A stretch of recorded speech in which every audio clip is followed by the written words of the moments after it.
Welcome back to Crime Time Inc. And today, we're going to be looking into the case of John Cooper, John Cooper. a seemingly ordinary Welshman who earned the nickname the Bullseye Killer. The Bullseye Killer. Okay, I have to admit the name alone piques my curiosity. What's the story here? Well, on the surface, you have John Cooper appearing on the game show Bullseye in 1989. Okay. Seems harmless enough, right? Right. But just weeks later, he commits a double murder. Wow, that's quite a turn of events. Yeah. It's almost like a double life, smiling for the cameras one day and committing such a serious crime the next. What led him to this point? Well, his early life's a big part of the puzzle. Cooper was a career criminal. Okay.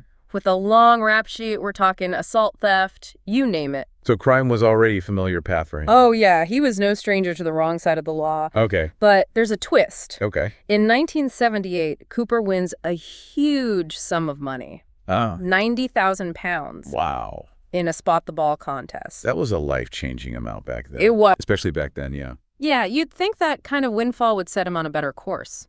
You would, wouldn't you? You would, but instead, Cooper blew through the entire winnings, Oh, wow. returning right back to his old habits.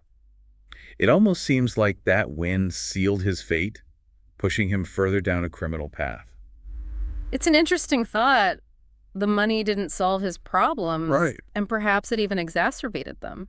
Yeah, so this brings us to the Pembrokeshire Murders. Yes, These crimes truly shook the community. Can you tell us more about those? absolutely. The first double murder occurred in 1985, with the victims being Richard and Helen Thomas. Oh, okay. They were found shot in their farmhouse, which was intentionally set on fire. The brutality of the scene is striking.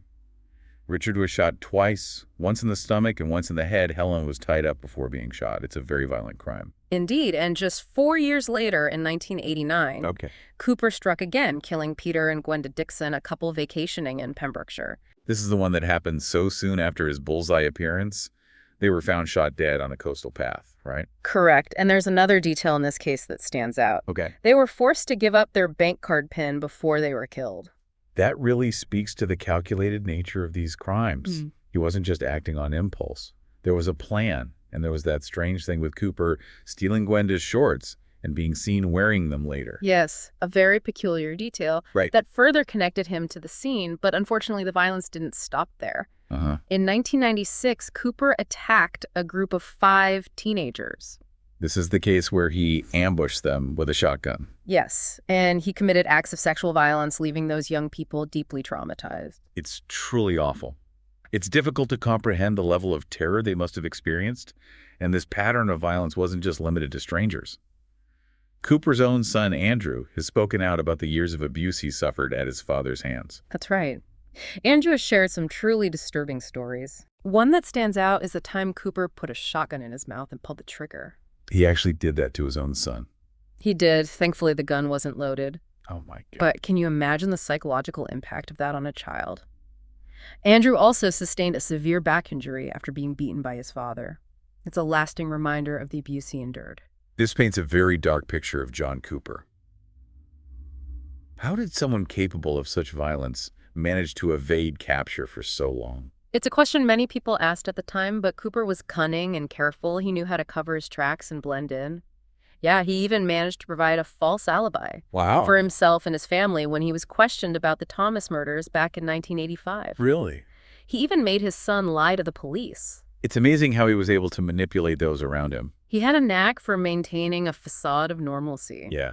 He was a regular at the local pub, played darts, socialized with friends. You'd never suspect he was capable of such terrible things. It's a classic example of how appearances can be deceiving, speaking of deception. It's interesting how his 1978 windfall seems to have played a role in his downward spiral. You'd think that winning that kind of money would have changed his life for the better. It's a fascinating psychological puzzle.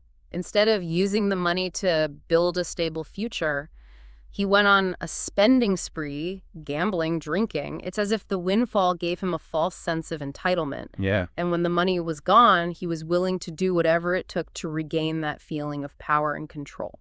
And that desperation could have been what led him back to a life of crime, eventually culminating in those terrible murders. It makes you think about the impact of sudden wealth on someone with a criminal past. It certainly raises questions about the complexities of human behavior and the factors that contribute to criminal activity. So we have these horrific crimes, but the investigation stalled for years. Persistence and advancements in forensic science were essential. Remember, the initial investigations in the 80s and 90s were limited by the technology available at the time, but by the early 2000s, Right. forensic science, especially DNA analysis, had progressed significantly. And that's what allowed the cold case team to re-examine the evidence and uncover new leads.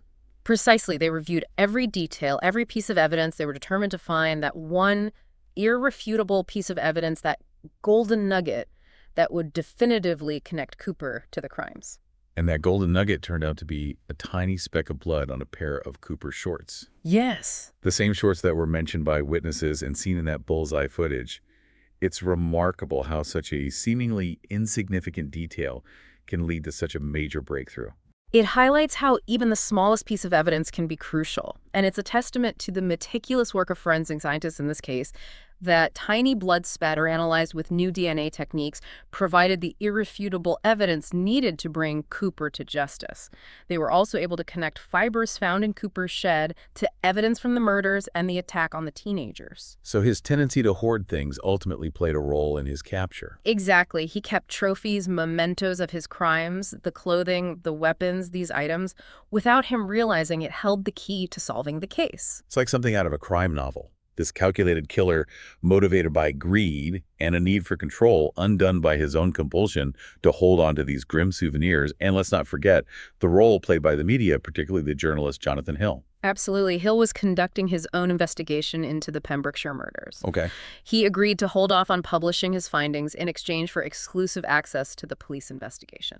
And that collaboration was crucial in obtaining the bullseye footage, which, as we discussed, provided a visual match to witness descriptions and strengthened the case against Cooper. It was a smart move that benefited both the investigation and the journalist. Yeah.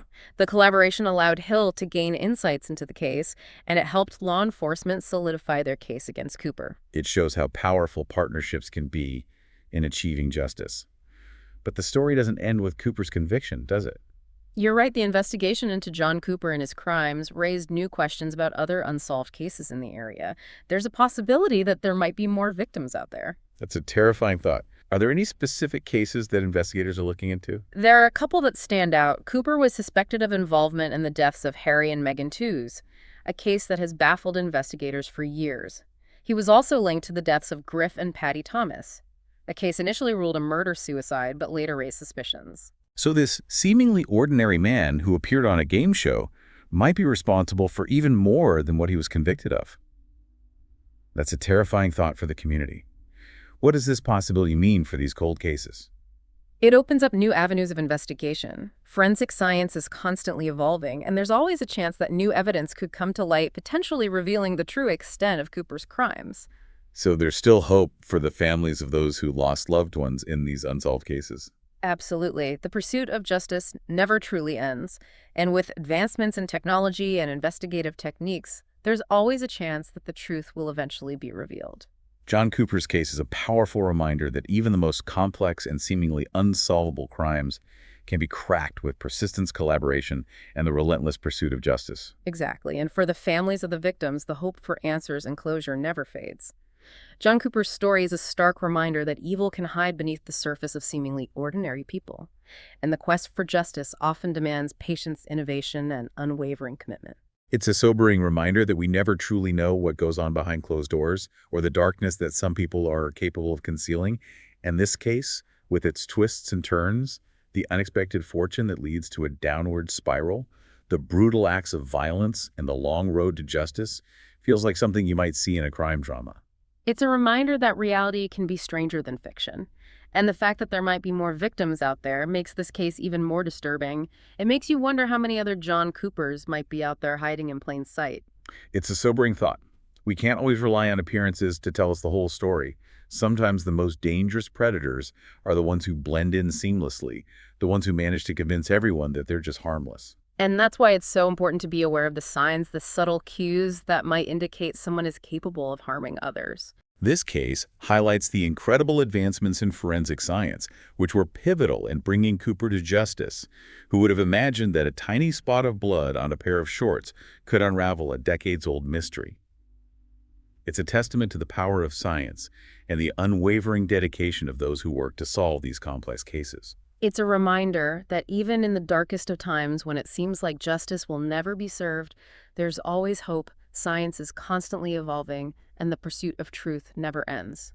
John Cooper might have believed he was untouchable, that he could evade capture forever, but he underestimated the power of evidence, the tenacity of investigators, and the unwavering pursuit of justice. His story is a stark reminder that even the most cunning criminals can't outrun their past forever. And for the families of his victims, the verdict brought a sense of closure, knowing that the person responsible for their pain and suffering would be held accountable. It's a bittersweet victory, but a victory nonetheless. And while John Cooper will spend the rest of his life behind bars, the impact of his crimes will forever remain on the community of Pembrokeshire. It really makes you think, how well do we really know the people around us?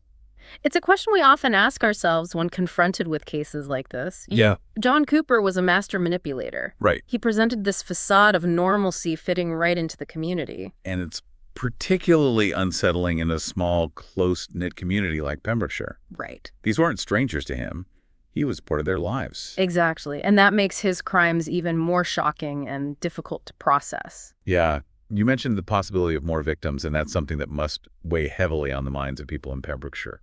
Of course, the uncertainty surrounding those unsolved cases is a burden for the families of the victims, not knowing the truth, not having closure. Right. It's something that can haunt people for years. I can only imagine how difficult it must be for them to live with that uncertainty. Do you think there's a realistic chance these cases could be reopened and potentially solved? With advances in forensic technology, there's always hope. We've seen cold cases cracked decades later, thanks to new techniques and a fresh look at the evidence. So there's still a possibility that John Cooper's past could catch up with him even further. It's certainly possible, and I think it would bring a sense of relief to the community if those unsolved cases could be resolved. Yeah. It wouldn't erase the pain, but it might offer some peace and closure. Cooper's story is a stark reminder that justice can be a long and winding road, but it's a road worth traveling. The dedication of the investigators, the advances in forensic science, the collaboration with the media, all of these elements came together to bring a dangerous criminal to justice.